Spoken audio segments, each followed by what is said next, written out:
in my heart and mind, I always return to Atlantic Island Park.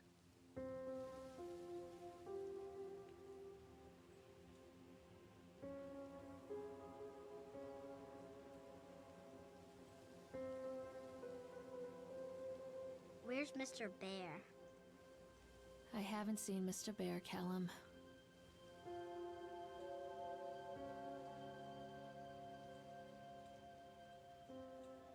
Stay in the car. We'll go and ask information.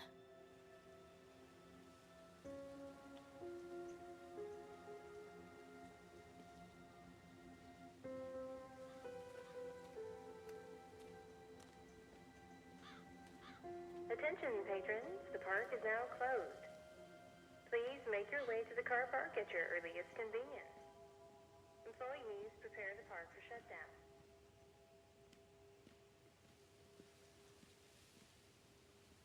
Callum was born the day this place opened. This is his favorite place in the world.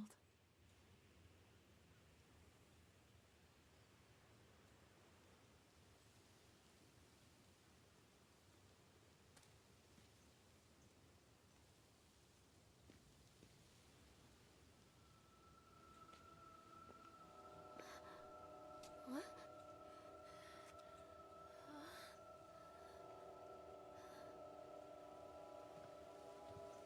Hey, Lorraine. Lorraine. Don't blame yourself, Lorraine. People lose things all the time. Take a deep breath and think about the last place you saw your son's teddy bear. Hey, stop! I think your boy just ran into the park. I'll unlock the gates for you.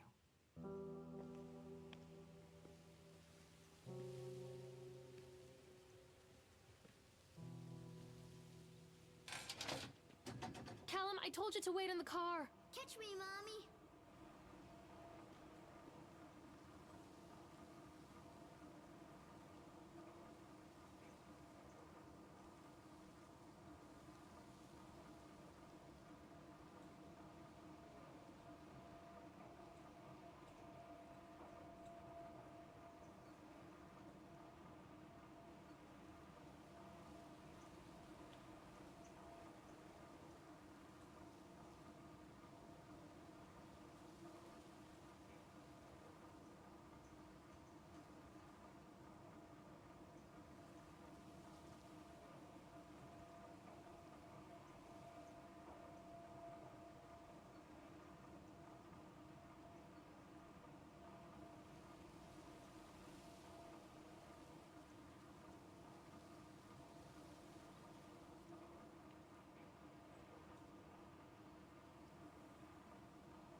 Wait up there for Mommy, Callum.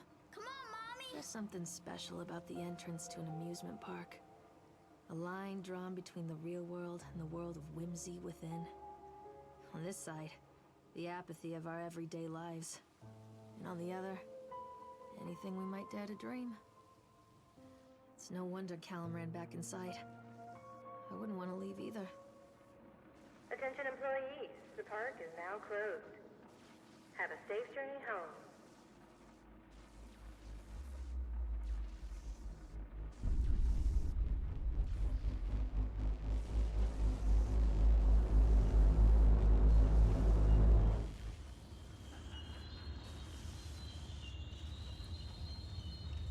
Wait up there for Mommy, Callum.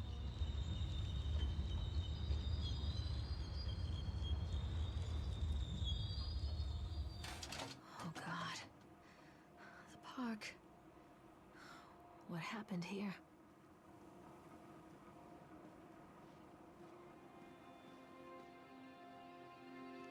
It's easy to get lost here.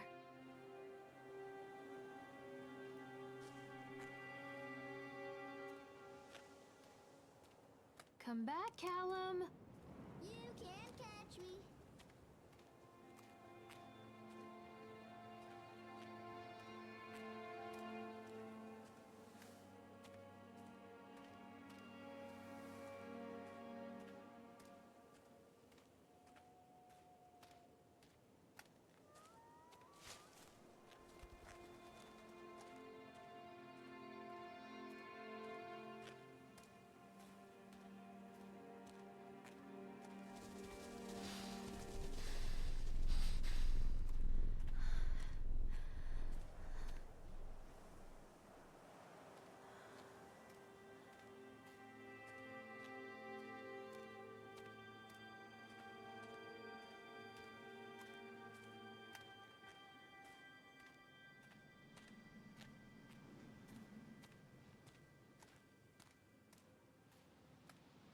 Callum, come back here right now!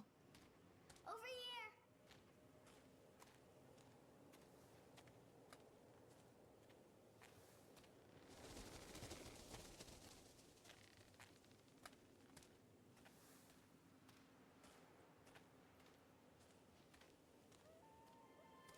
I think this belongs to Callum.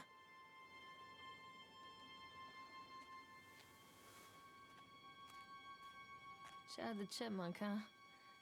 Just a drunk guy in a suit.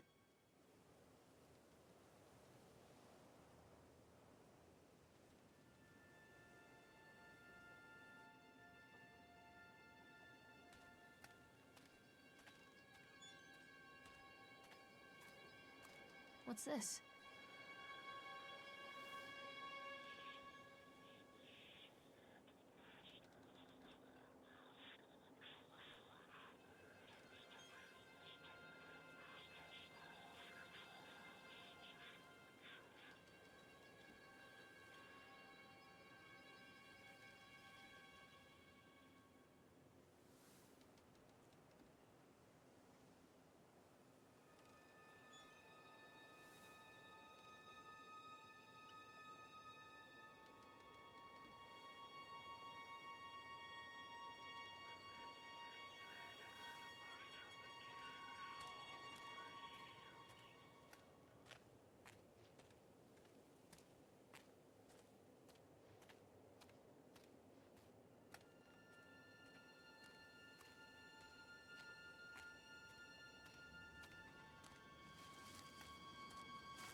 Callum, stay where you are!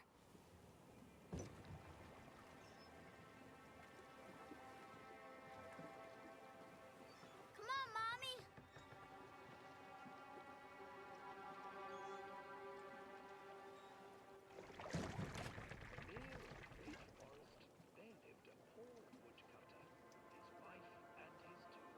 Near a great forest, there lived a poor woodcutter, his wife and his two children. A boy named Hansel and a girl.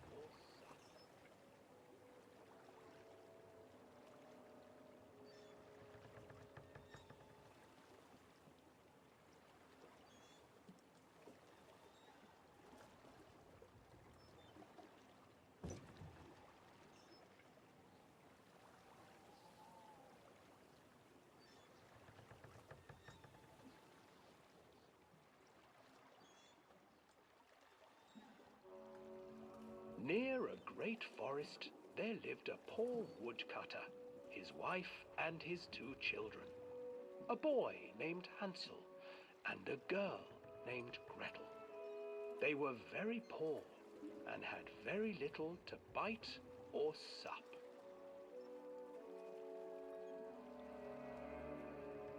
What will become of us? The woodcutter asked his wife one night. I tell you what, husband, we will take the children into the thickest part of the forest tomorrow and abandon them there. No, my wife, I cannot do that, said the man. Then we will all four starve, you fool. Hansel and Gretel overheard their parents talking, and Gretel began to weep. Do not fret, Gretel, Hansel said. He crept out of the hut and gathered white stones from the ground to fill his pockets.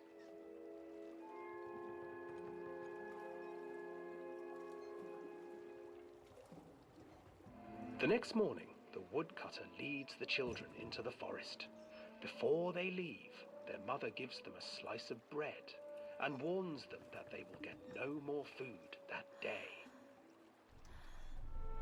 Clever Hansel leaves a trail of white stones behind them as they pass into the woods.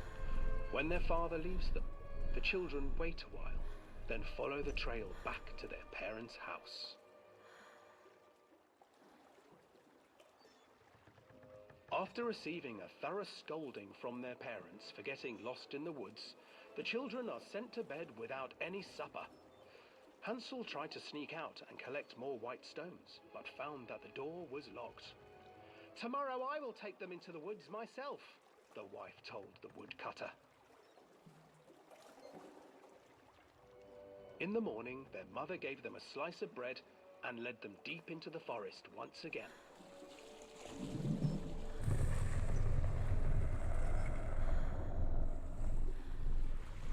Hansel broke his bread into pieces and left a trail of breadcrumbs to lead them safely home. But hungry-eyed birds snatched up the breadcrumbs and his trail was destroyed.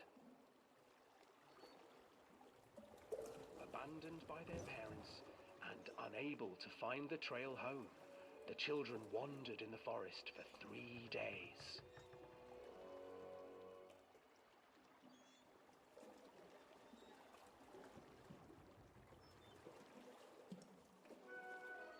The children stumbled into a clearing with an exceedingly strange house. Its walls were made of gingerbread, and its windows were panes of clear sugar. Hansel, desperately hungry, ran forward and began to nibble on the walls.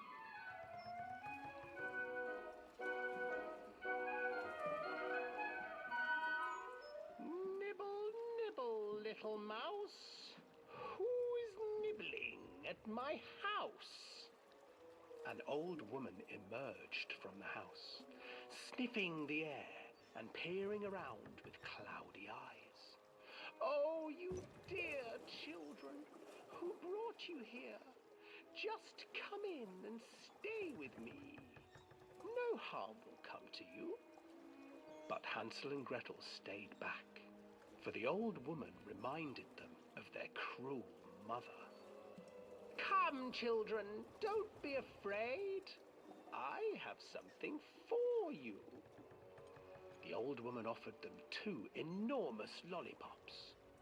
The children took them and began to eat. "You see, nothing to fear here. Come inside," the old woman urged, and the children, still licking their sweets, followed.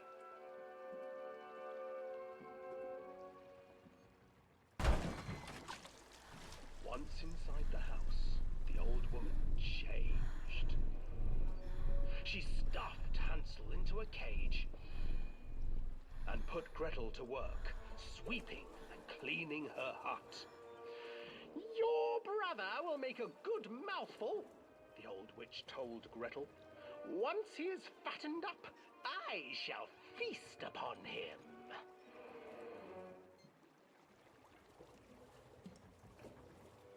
Time passed, and poor Hansel refused to eat, fearing the day that the witch would eat him. The witch, for her part, grew impatient. "Today I will cook and eat your brother, Gretel. Climb inside and light the oven." But Gretel pretended not to understand. "I do not know how. Where is the opening?" "Fool," the old witch said. "The opening is here." And she moved to show Gretel. Seizing her courage, brave Gretel gave the witch a shove, and the old crone tumbled forward into the oven. Gretel slid a large iron bolt over the door to the oven. Gretel freed her brother Hansel, and together they lit a fire beneath the oven. And though she screamed and begged, the children sat by the oven until her screams had stilled and the witch was cooked. And then, because even children can't survive on sweets, they divided up the body of the old witch and ate her.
Hansel and Gretel. I used to read it to Callum when the electricity was shut off. Those poor children. The whole world against them.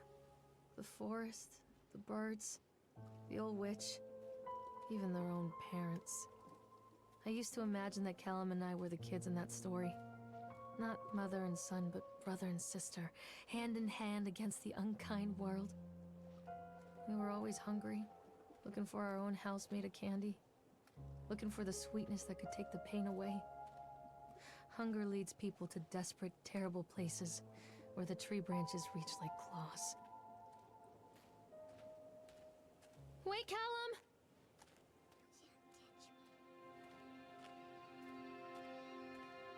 Callum!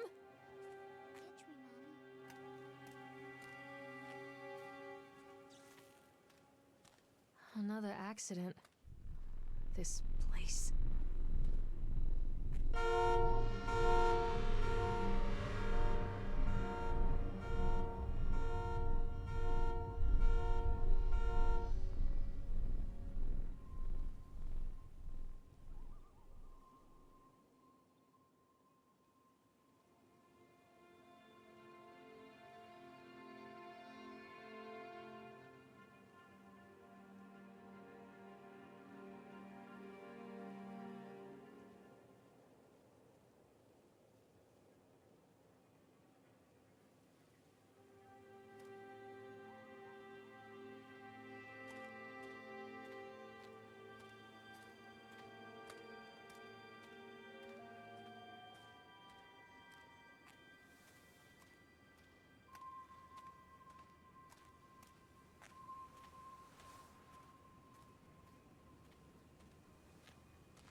Callum!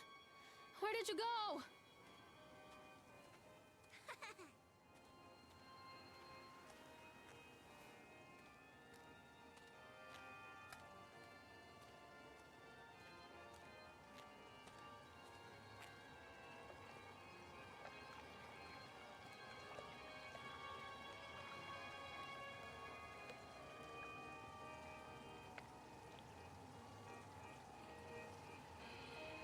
This old thing used to make the blood run to my head.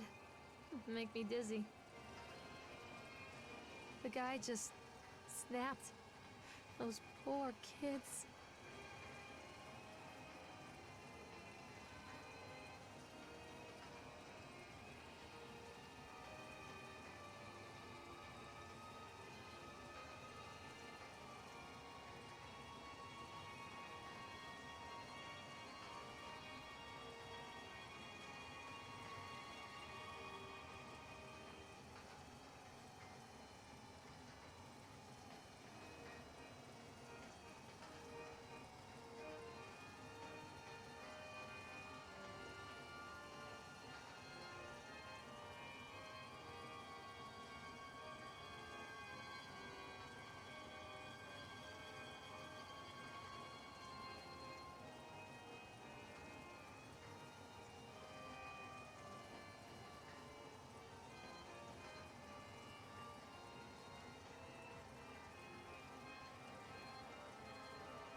Come back, Callum.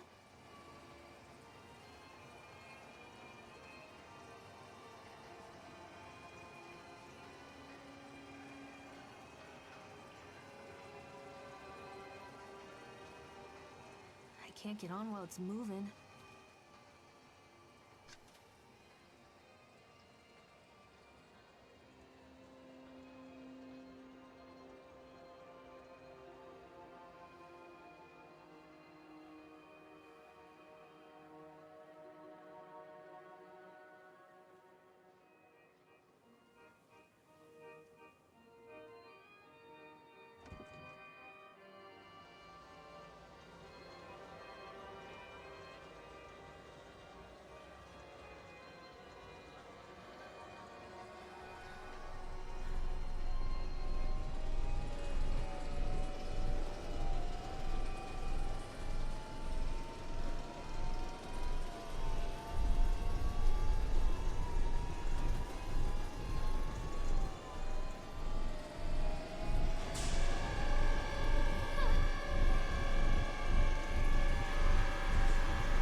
Wait, Callum!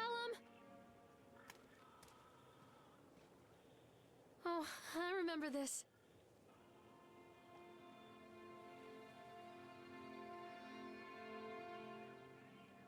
Where did you go?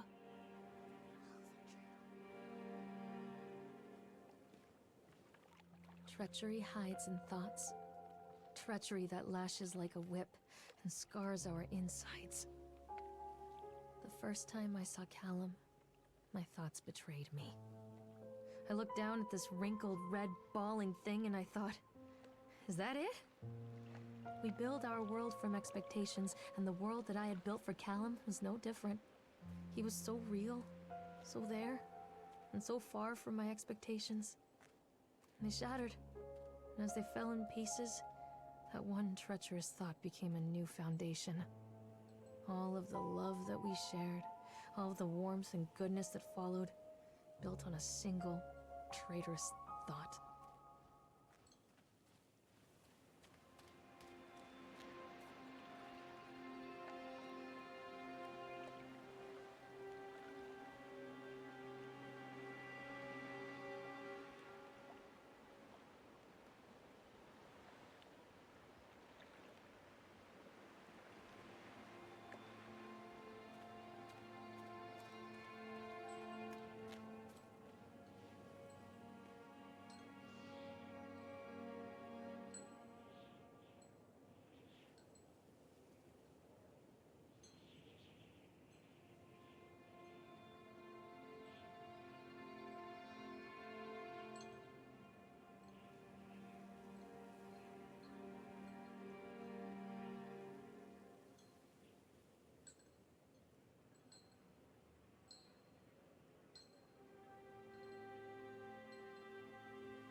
Callum! Where did you go? Mother Duck said quack, quack, quack, quack.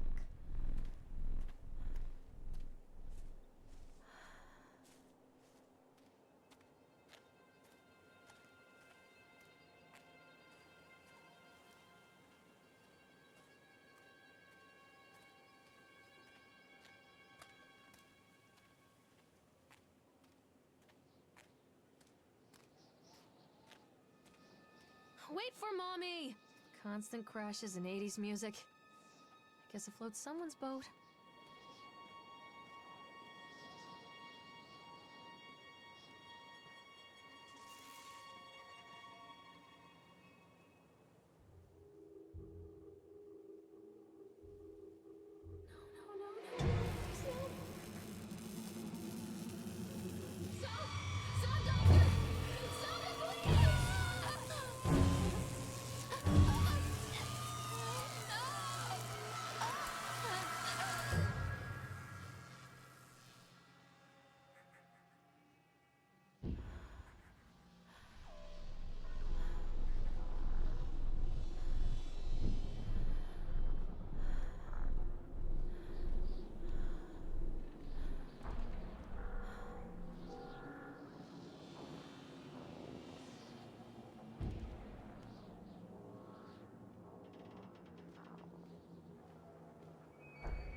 Mommy is coming, Callum. It's a matter of public record that I am a failure as a mother. Once, when Callum was very small, I left him asleep in the car while I ran an errand. Don't even remember what it was. When I came back, the sheriff was standing next to the car, watching my boy through the window. I didn't like what I saw in his eyes. Judgment. He wrote me the ticket without saying a word. Just the scratch of his pen on the notepad. When he gave it to me, our eyes met. I know what you're going through. My daughter, Helen, she just gets some help. Help was a bolt of lightning. Help was 1,000 volts surging through my veins. Help is agony. I'd rather die. I wanted to scream. I'd rather you pulled your gun and shot me. But instead my mouth said, "Yes, Sheriff."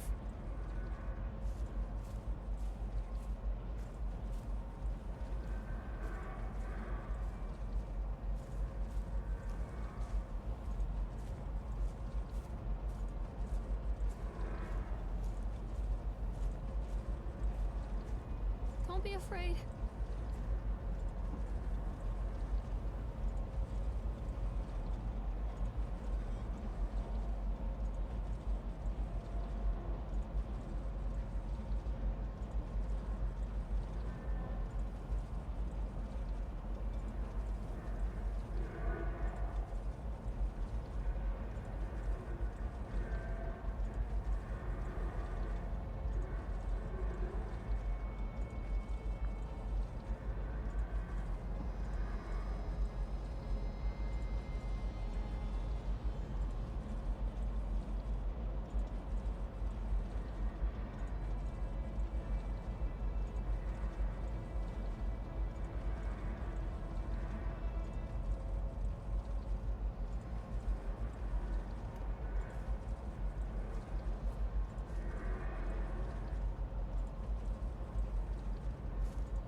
So they are going to close this place down.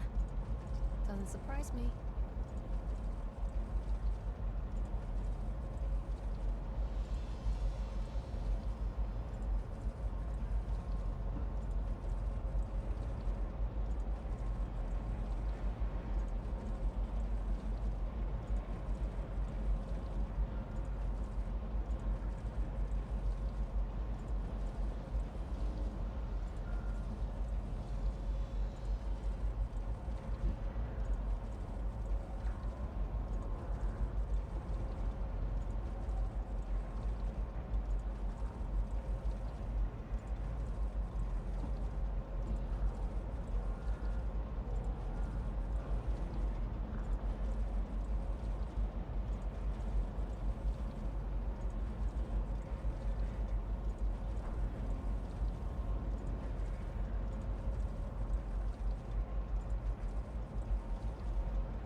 People come into your life for a reason. Dad used to say that before Mom ran off. After that, he mostly just drank. Things were different for Don and I. When we met, I was sweeping the floor at Susie's diner. He came in with some workers, but he didn't try to flirt or cop a feel like the others. He just ordered a coffee and sat there, watching me. When my shift was over, he offered to walk me home. I don't know how to describe that walk. We talked and laughed and eventually kissed. It felt like love. It felt like a fairy tale. I can't tell you if Callum was made that night or one of the ones that followed, but I think it has to be that night. That one perfect night. Don and I moved in together, but then, well, he died. According to the supervisor, his safety harness failed when he was working on the top of the Ferris wheel. Don was there one moment, and then gone. Sometimes people leave your life for no reason. I was 3 months pregnant with Callum. Fairy tale fucking over.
Where are you, Callum?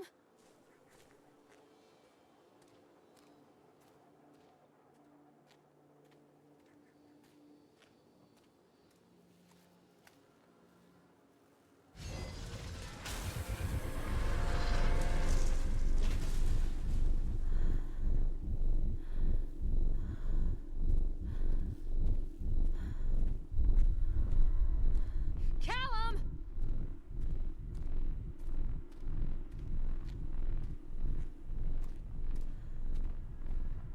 did you go?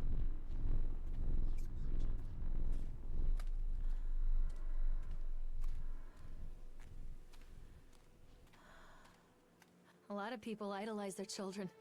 You hear them talking about their kids and just the way they talk, their fucking voices make me want to vomit. My angel likes to read, and little Johnny is so good on the piano. Fuck those people! You give up 9 months of your life carrying them, you traumatize yourself giving birth to them, and then you spend the rest of your life as their slave. Wiping asses, mopping up piss, feeding them. Little life-sucking monsters who take and take and take until... we all go insane. Any parent who pretends otherwise is just dishonest. That's called choice supportive bias. I am honest. Callum really grinds my gears, and he owes me everything. Everything. It'd serve the little fuck right if I just abandoned him.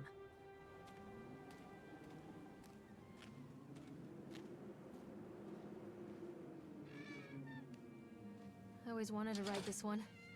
Never got around to do it before.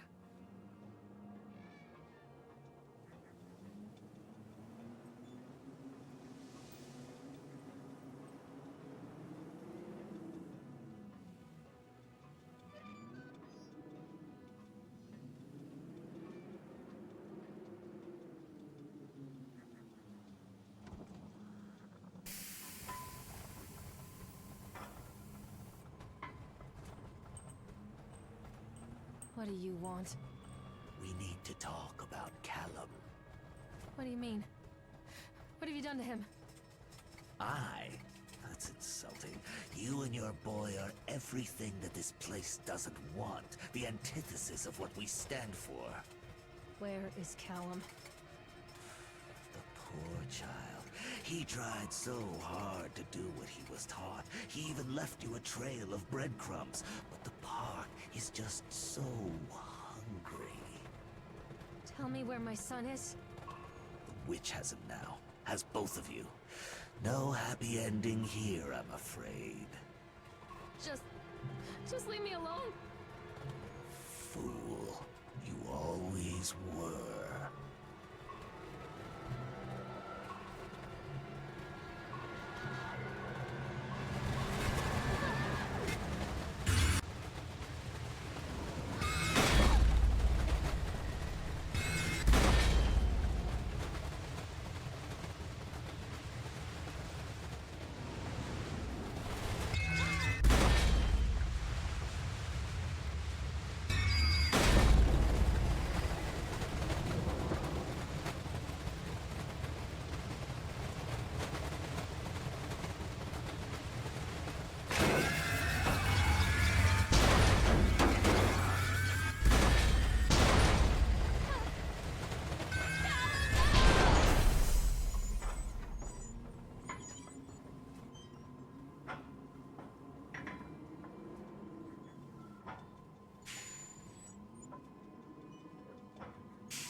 The witch awaits.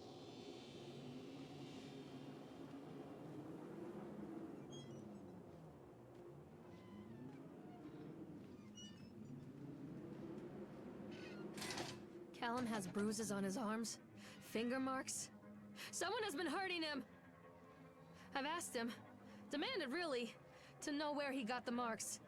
But he doesn't want to answer me. Something has scared him into silence. He doesn't dare talk. He's been changing too. Something sinister lurks in the darkness behind his eyes. I catch him staring at me at odd moments. In the night, he tosses and turns and cries out words that I cannot understand. When I try to soothe him, he snaps and bites at my fingers. think he wants to talk to me. I think he wants to tell me. But they are watching him every minute of every day.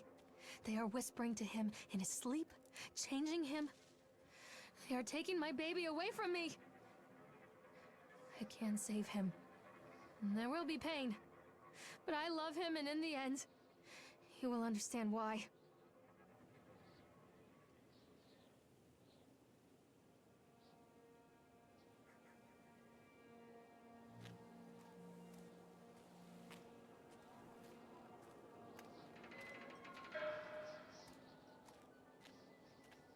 The whole town was shocked by that one. Never found out who did it.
Bastard.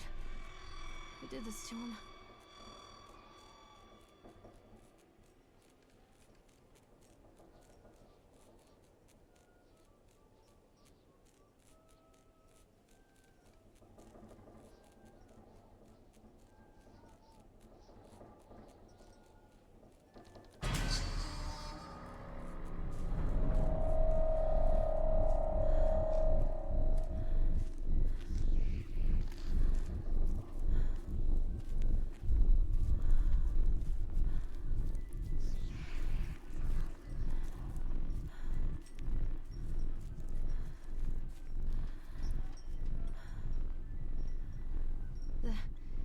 These are mine.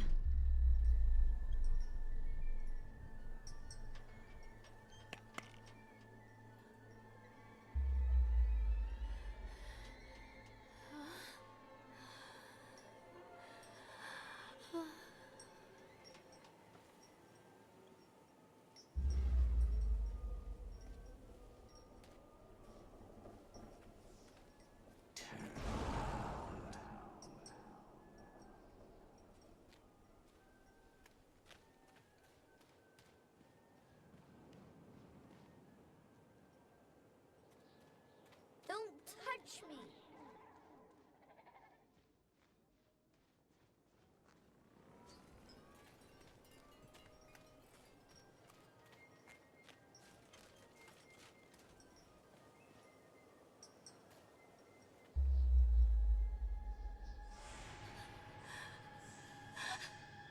Oh God, no!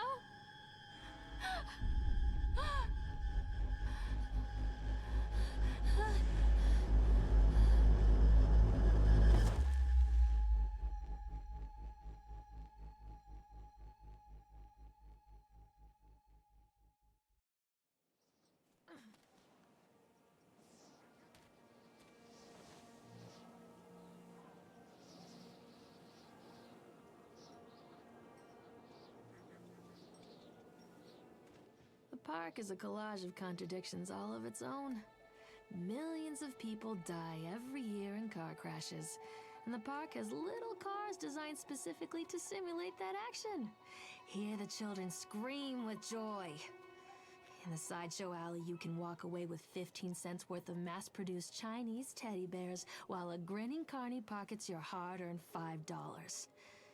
What secrets lie beneath the sullen waters of the lake? The tears of jilted lovers, the soiled condoms of illicit affairs, the clotted blood of the lonely suicide. And the face of the witch looms over it all. I always despised her toothy grin and warty nose. I hate that sparkle in her weathered, watchful eyes. I think Callum is waiting for me. Inside.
After they let me out, they gave me Callum back and sent me home with a handful of breadcrumbs.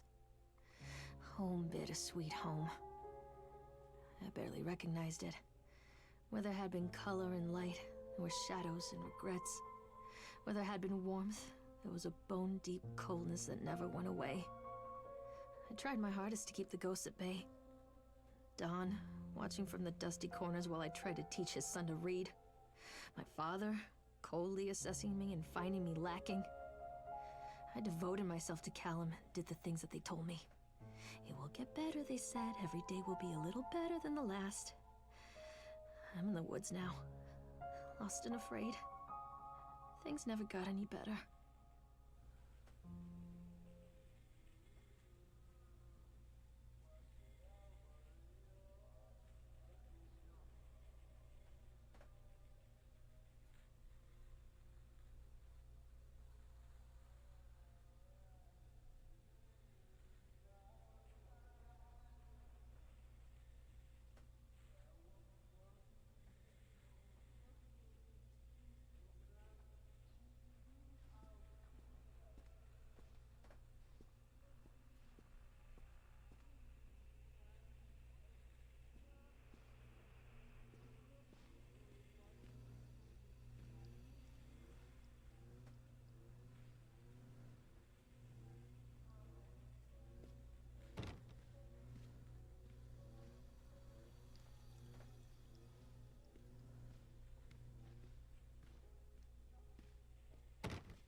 I'm a horrible mother. Where is he?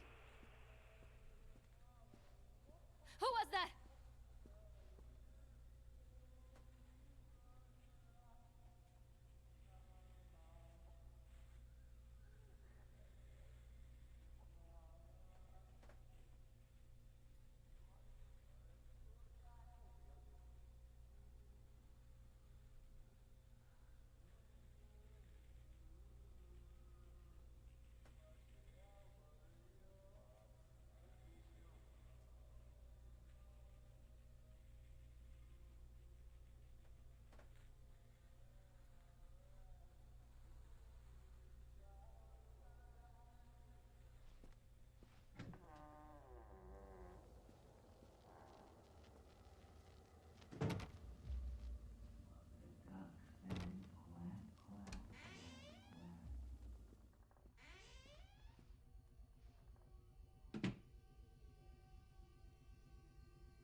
stories are told again and again, and from their shape we build our understanding of the world.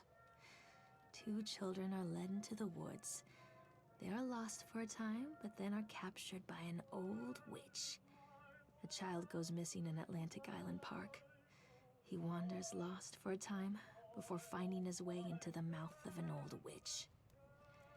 In the oldest version of this story, the mother and the witch were the same person. I never wanted to be the witch. But I am, aren't I?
Callum? Callum!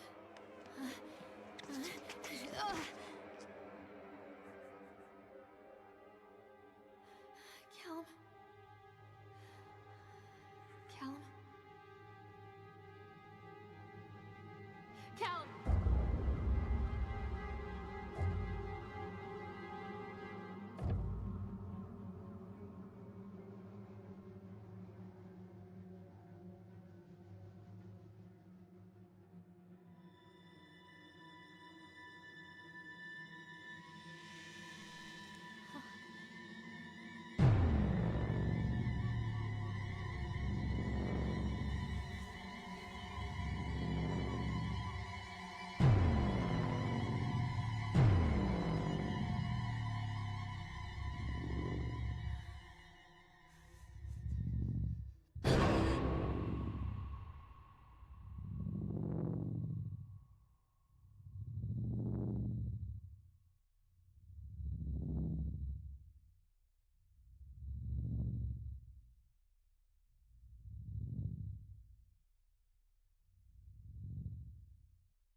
Hey, Lorraine.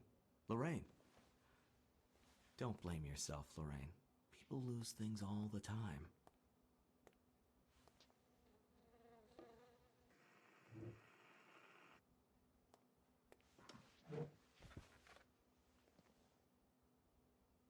Take a deep breath and think about the last place you saw your son.